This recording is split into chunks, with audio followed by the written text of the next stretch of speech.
আসসালামু আলাইকুম। এই যে হাতে দেখেন ঝুড়ির ভিতরে কিছু ডিম দেখতেছেন না, এগুলা হলো কোয়েল পাখির ডিম, এগুলা হলো আমার দেশি মুরগির ডিম। কথা বুঝছেন? আর এই যে দুইটা ডিম দেখতেছেন মাশাআল্লাহ, এই দুইটা ডিম হলো আমার লেয়ার মুরগির ডিম।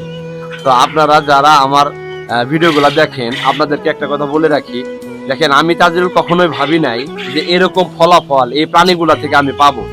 এই যে বাম পাশে কোয়েল পাখি দেখতেছেন, দেশি মুরগি আছে, তারপর উপরেও কোয়েল পাখি আছে। তো এই বিষয়গুলো না আমার অনেক বেশি ইন্সপায়ার করে নতুন নতুন কাজ করার জন্য।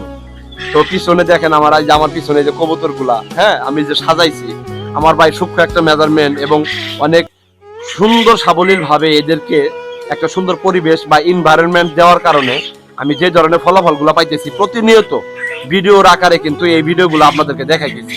আমি একটা কথাই রিকোয়েস্ট করি ভাই, একটাই মেসেজ দেই যে আপনি অলসতার ঘোরে থাকেন না ভাই, আপনি একটু বের হয়ে আসেন, আপনার কমফোর্ট জোন থেকে আপনি একটু বের হয়ে আসেন, আমার মতো করে একটা উদ্যোগ গ্রহণ করেন। ইনশাল্লাহ আমি মনে করি আজ না হয়তো কাল আপনি অবশ্যই অবশ্যই ফলাফল পাবেন। এই যে ডিমগুলা দেখতেছেন, এগুলা ভালোবাসার একটা প্রতিছবি, ভালোবাসার একটা অংশ। আত্মতৃপ্তি বোধ জাগ্রত করে হলো এই কার্যক্রমগুলা, এই ধরনের উপহারগুলা। কথা বুঝতে পারছেন? এগুলো একটা মিরাক্কেল বলতে পারেন আপনার ক্ষেত্রে, কিন্তু বাস্তবিক যে কতটা কঠিন, প্র্যাকটিক্যাল মাঠে যে কাজ করলে কি পরিমাণ হার্ড ওয়ার্কিং করতে হয়, কতটা টেকনিক অবলম্বন করতে হয়, এটা আপনি কাজ না করলে বুঝবেন না। তো শুরু করেন ভাই, দুইটা কবুতরটা শুরু করেন, 5টা কোয়েল পাখিটা শুরু করেন, 2টা মুরগিটা শুরু করেন ভাই। একটা সময় দেখবেন ভালো একটা অভিজ্ঞতা হবে, পাশাপাশি এখান থেকে ভালো একটা আর্থিক সচ্ছলতা বৃদ্ধি করতে পারবেন। ভালো থাকবেন সবাই, আসসালামু আলাইকুম।